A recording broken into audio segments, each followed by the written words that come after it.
So, Miss Shruti, you are from? Breta district, Mansa, Punjab. Okay. So, what do you know about Mansa? So Mansa is a district which is in Bathinda constituency, and it is a small district which gave rise to the agricultural field, and there is employment in agricultural sector. Okay. Difference between bank and banking. So bank is basically an institution which provides the banking services, and banking is itself a service which is given to the people. It includes loans and advances and deposits, which is its primary functions, and bank also provide other services like insurance and investment plans, etc. What is job profile of PO? Ma'am, job profile of the PO is basically to deal with the problems of the people and to rectify them. PO also approves the sanction of the loans, and it basically interacts with the people's problems and rectify. Have you heard about NPAs? Yes, sir. What do you mean by it? So NPA is non-performing assets. A loan, when a bank lends the borrower a loan and he or she fails to repay that, and up to the 90 days principal or the interest amount, then a loan is called to be the NPA. NPA is only for 90 days window, or it is classified into? Sir, there is classification of NPA. It is classified into three ways: special mention 0, special mention 1, and special mention 2. Special mention 0 is called when the loan is not repaid up to 0 to the 30 days, and then special mention 1 is called when the loan is not repaid from the 31st day to 60 days, and the special mention 2 is called when the loan is not repaid from 61 to 90 days. Okay. Do you know about the current status of bank NPAs? क्योंकि recently budget में इसके ऊपर बात की गई है. क्या status है? इंक्रीज कर रहा है एनपीएस बैंक का या डिक्रीज कर रहा है? Sir, currently, according to my information, NPA is decreasing somewhat, but there can be increase as it is not dependent. It is dependent. I am asking about the current status. Maybe increase or decrease नहीं. Current status क्या है आप बताइए. Sir, it is decreasing in currently. Okay. If it is decreasing, government ने ऐसे कौन से initiatives लिए हैं या आरबीआई ने ऐसे कौन से इनिशिएटिव्स लिए हैं कि वो डिक्रीजिंग में हेल्प कर रहे हैं एनपीएस को? Sir, as government has given many schemes for the like MSME, women, etc. In which there is a interest deduction for them, and they have to pay less interest. So, which means it is more affordable for them to take a loan at low interest. What is the hierarchy of designation in a bank? Hierarchy क्या होती है designations की? भी पहले clerical होता है, फिर assistant manager होता है, फिर उसके बाद क्या होता है? Sorry, sir, I am not having information. Okay. Sorry, sir, I am not having information. Okay, no issues. What is the difference between fiscal policy and monetary policy? Ma'am, in fiscal policy, there is management of the funds distributed, but in monetary policy, the rates are decided that up to which the banks can borrow or deposit with the RBI, and to manage the flow of money into the market. Okay. तो अभी जैसे recently YouTube पे एक trend सा चला हुआ है कि आरबीआई की भी रिपोर्ट बोलती है कि 25% ऑफ द एम्प्लॉयज़ जो रिसेंटली 3-4 सालों में ज्वाइन करते हैं बैंक्स को, वो लीव कर देते हैं. What are the reasons behind this? So there can be the reasons like if they have joined just in the case that they have no any other option, but now they have found any other option better than it, or they can or they have to move to the another country. Okay. Have you heard about this report? वहाँ पे 3-4 चीज़ें specifically mentions की गई हैं. No, sir, I work toxicity क्या होती है, work culture toxicity?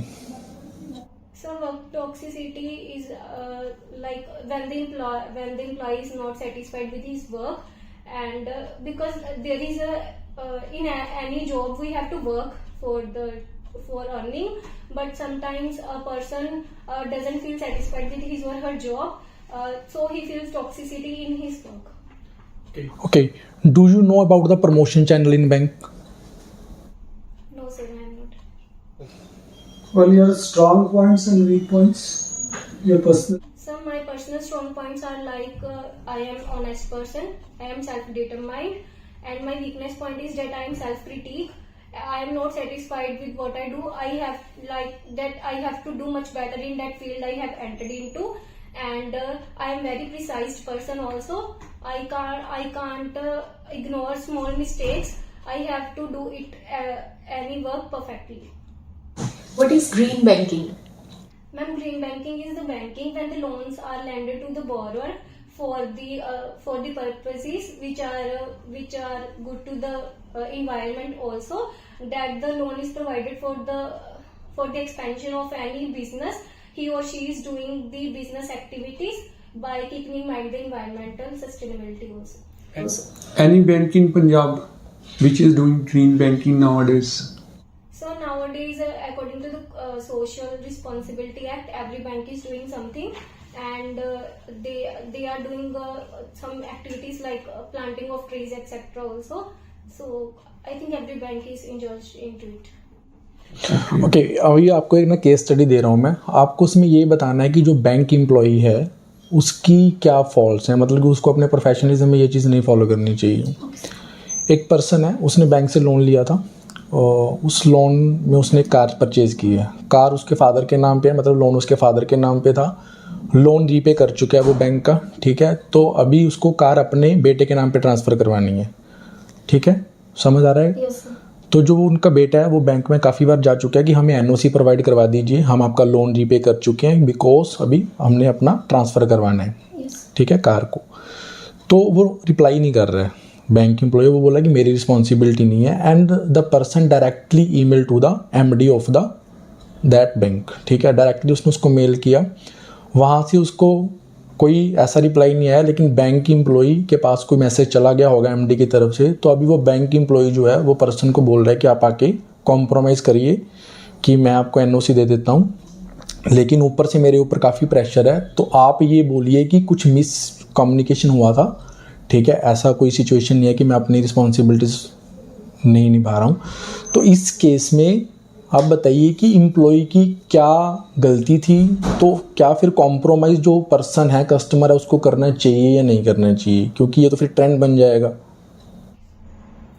Sir, basically the mistake of the employee is that he, even if it was not matter up to him, he even don't reply with him and actually respond.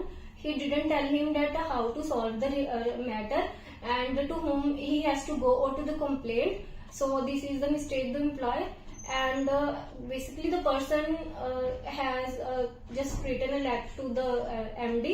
I think he has to go first to the ombudsman and any other which solve the matter of the banking sectors. Now, if the bank is saying for the compromise, there can be written documentation also that the bank is asking for it, and I think customer should not go for it.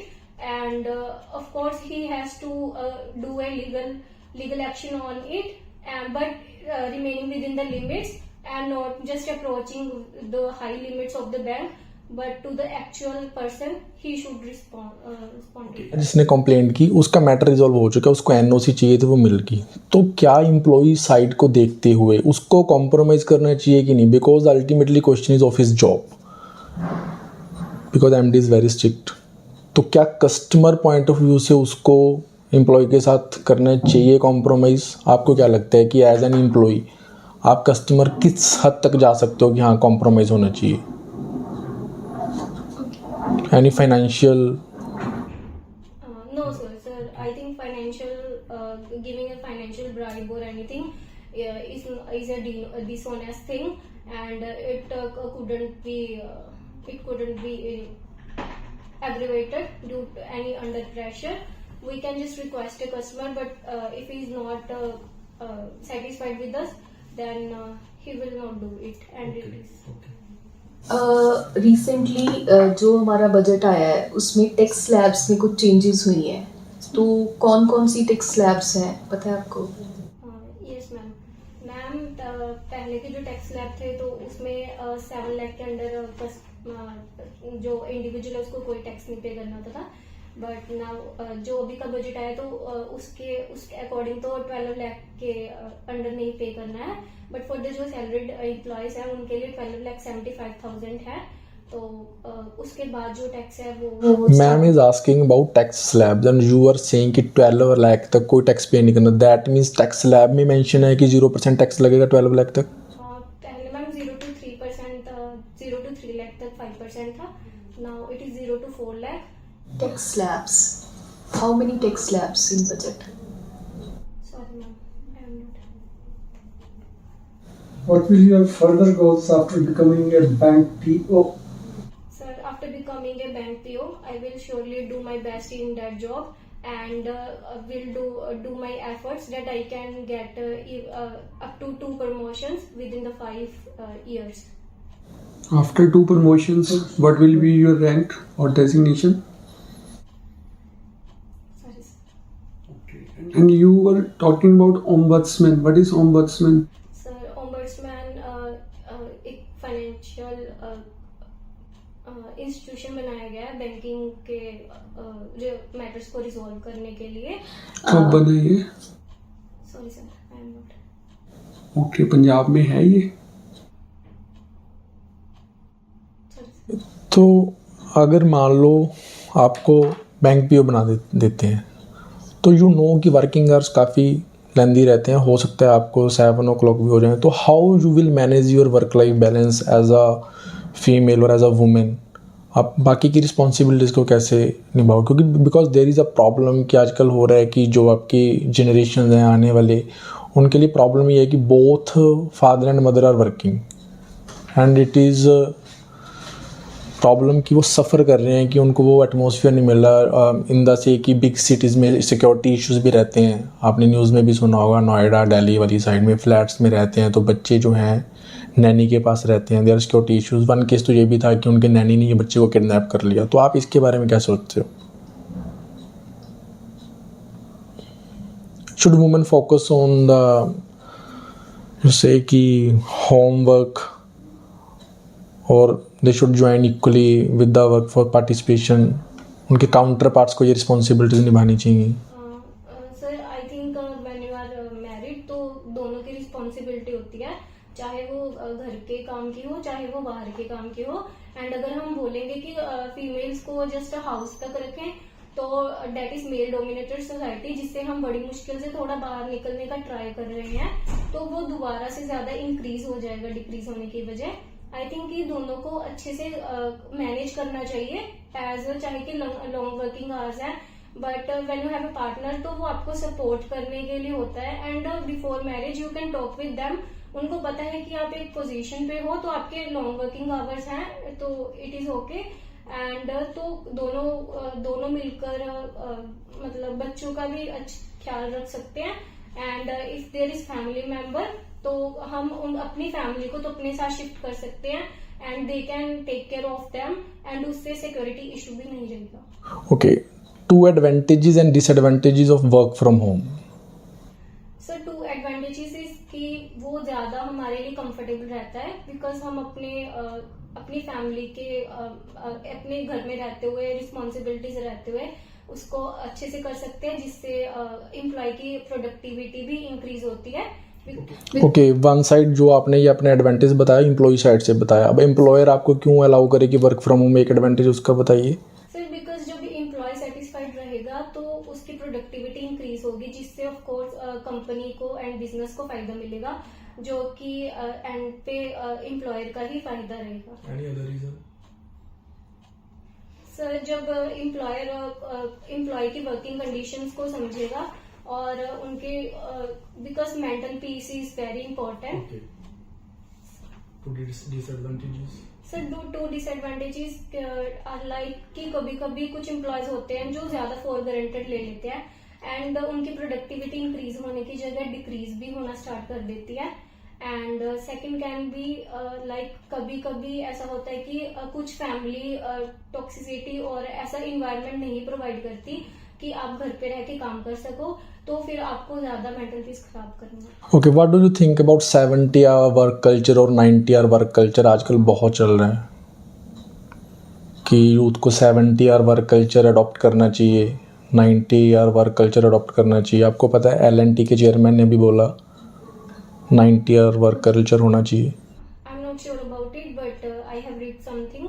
तो मेरे according जो L&T ने बोला तो उनके according ऐसा है कि जो एम्प्लॉयज है उनको ज्यादा काम करना चाहिए, बट उनसे जो एम्प्लॉयज हैं उनके जो मेंटल पीस है वो खुद खराब हो रहा है। बिकॉज अगर आप एक वीक में इतना काम कर रहे हो तो ये श्योर है कि आपका जो वर्क लाइफ बैलेंस है वो बिगड़ेगा ही बिगड़ेगा। और जब आपको वेजेस भी अच्छे से प्रोवाइड नहीं किए जा रहे हैं, आपकी कोई जॉब सिक्योरिटी नहीं है, आपकी कोई लाइफ की सिक्योरिटी नहीं है। वो I think job security is there ना, अगर आप ऑर्गेनाइज सेक्टर में तो जॉब सिक्योरिटी इज देयर, आपको PF वगैरह भी मिल रहा है, सब कुछ है वहाँ पे, ऐसे आपको कोई फायर भी नहीं कर सकता। This is not the issue of job security, it's about culture कि आपको 90 आवर वर्क कल्चर अडॉप्ट करना चाहिए और किस बिहाफ पे। लाइक अगर आउटर कंट्रीज की बात करते हैं, फॉरेन कंट्रीज की, वहाँ पे तो अभी सैटरडे संडे बिल्कुल ऑफ रहता है। अभी तो हम सैटरडे भी वर्क कर रहे हैं। सर बिकॉज जो बाहर की कंट्रीज हैं वो कंफर्ट को थोड़ा प्रेफर करती हैं कि if you are working 5 days a week तो आपको 2 दिन ऑफ कोर्स रेस्ट करना चाहिए एंड अपनी फैमिली को टाइम देना चाहिए, ताकि आपका जो मेंटल स्टेट है वो स्टेबल रहे एंड आपका जो लाइफ बैलेंस है वो बना रहे। सो वी कैन प्रेफर कि हम 90 आवर्स ना भी वर्क करके अगर हम 70 आवर्स भी कर रहे हैं बट हमारे हम फिजिकली मेंटली सोशली इमोशनली ठीक हैं, तो there is no need of 90 hour work. Do you know currently एक बैंक PO कितने आवर वर्क कर रहा है per week? So I think right 12 hours per week. Okay 70 to 72। 70 to 72, तो 70 hour work culture तो वैसे ही है, तो किस चीज़ की बात कर रहे हैं वो 70 और 90 hour work culture? Sorry sir. PCS का फॉर्म फिल किया आपने इस बार? क्यों? So firstly, I'm inclined towards banking, जो first reason, and actually it's not my cup of tea, and I think कि मेरा थोड़ा inclination banking की तरफ है, तो I will never prefer any other field other than banking. Okay, अगर after 3 to 4 years आपको ये चीज़ फील होती है कि SDM is so far better than and it has become your cup of T, तो उस टाइम पे क्या फिर डिसीजन होगा आपका? सर जहाँ तक मुझे लगता है it will not happen, because मैं जब से ग्रेजुएशन को अभी 2-3 साल हो गए हैं, तो I am just preparing for the banking exams only, and I think जैसे थोड़ा आगे लाइफ चलती जाएगी तो थोड़ा रिस्पॉन्सिबिलिटीज ज्यादा बढ़ती जाएगी, and if I get married तो रिस्पॉन्सिबिलिटी थोड़ा तो इंक्रीज होगी ही, even if I get a supportive partner, तो आई थिंक मुझे उधर chance. And what about RBI manager exam grade B? वो फिल करते हो आप या करोगे इस बार? नो सर, अभी। Why so?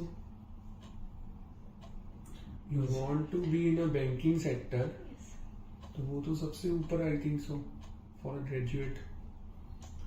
आपको डिफरेंस पता है RBI के मैनेजर या ग्रेड B में क्या पर्क्स मिलते हैं आपको सैलरी के अलावा, और बैंक PO को क्या पर्क्स मिलते हैं?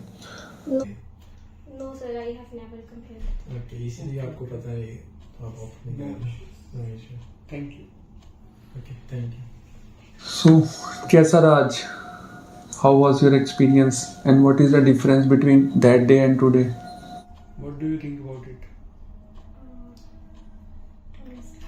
नर्वस लग रहे हैं आज। ठीक है, कोई बात नहीं, ठीक है। I think better than before. आज लेवल भी ज़्यादा था इंटरव्यू का, नो डाउट। उस दिन थोड़ा इजी था, आज मॉडरेट टू डिफिकल्ट हो गया, ठीक है। Overall it was okay, but still there is a need of a lot of improvements. आज ये चीज़ मुझे लगी कि थोड़ा सा प्रेशर क्रिएट हुआ, तो कुछ पॉइंट्स पे ठीक था, कुछ पॉइंट्स पे नेगेटिव भी था। अगर पॉइंट वाइज बात करें तो कर लेते हैं एनी पॉइंट। सबसे पहले तो जब आप सॉरी बोलते हैं ना, सॉरी के बाद I am not able to recall complete करिए उसको, ठीक है। क्लियर बोलिए, कॉन्फिडेंस से बोलिए, I am not able to recall at that time. Clear. Hands की पोजीशन ऐसे नहीं होनी चाहिए, खुले होने चाहिए हैंड्स ऐसे, ठीक है। यहाँ से मेरे को पता लग रहा है कि आपके हैंड्स ऐसे जा रहे हैं, ठीक है। सेकंड थिंग, अगर आप बैंकिंग की बात करते हो ना, अगर तो आपको बिल्कुल क्लियर है एनपीए की क्लासिफिकेशन, तब तो आप उसके ऊपर बात करिए, अदरवाइज फिर sorry I am not able to recall, ठीक है। एनपीए के बारे में अच्छे से पढ़िए, उसकी क्लासिफिकेशंस कैसी वो पढ़िए, ठीक है। उसके बाद जैसे ना कुछ रिपोर्ट्स हैं, लाइक मान लो आरबीआई की है या कुछ और हैं, तो करंट में जो रिपोर्ट्स हैं ना उनके बारे में थोड़ा देख लीजिए आप, ठीक है। लाइक मैंने आपसे पूछा कि बैंकिंग की हेल्थ को इम्प्रूव करने के लिए गवर्नमेंट क्या करी है, उसमें आंसर बहुत हल्का था। जैसे एसेट रिकंस्ट्रक्शन कंपनी बनी है, वो ठीक है कि लोन सब्सिडाइज कर दिया, या वो मतलब कि आप उसको ऐसे नहीं ना ट्रीट कर सकते। You are aspiring for bank PO ना, तो टेक्निकल टर्म्स थोड़ा ऐड करिए अपने इंटरव्यू में कि उसे लगे कि हाँ आपका नॉलेज है, बिकॉज आपने एग्ज़ाम क्लियर किया है ना मींस बैंक का, तो उसमें आपको बैंकिंग अवेयरनेस तो आती ही है। तो हल्की टेक्निकल टर्म्स, ठीक है, like asset reconstruction company, bad bank, है ना, कुछ एक्ट्स के बारे में मेंशन करिए, ठीक है।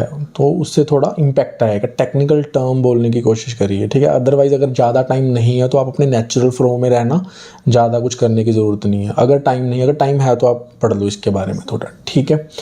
बस यही था इसके बारे में। बेसिक पता होना चाहिए। एक तरफ तो आप बैंकिंग के प्रति आप ये कह रहे हो कि मेरा इतना ज़्यादा इंटरेस्ट है, और आपको आरबीआई मैनेजर की पोस्ट के बारे में पता नहीं, तो ये बहुत नेगेटिव हो गया। डेजिग्नेशन हियरार्की भी मस्ट है, वो कुछ सॉन्ग करना पड़ेगा। एटलीस्ट बेसिक तो पता होना चाहिए ना, वो चीज़ है। ठीक है, ओवरऑल ठीक है, कोई इतना वो नहीं है।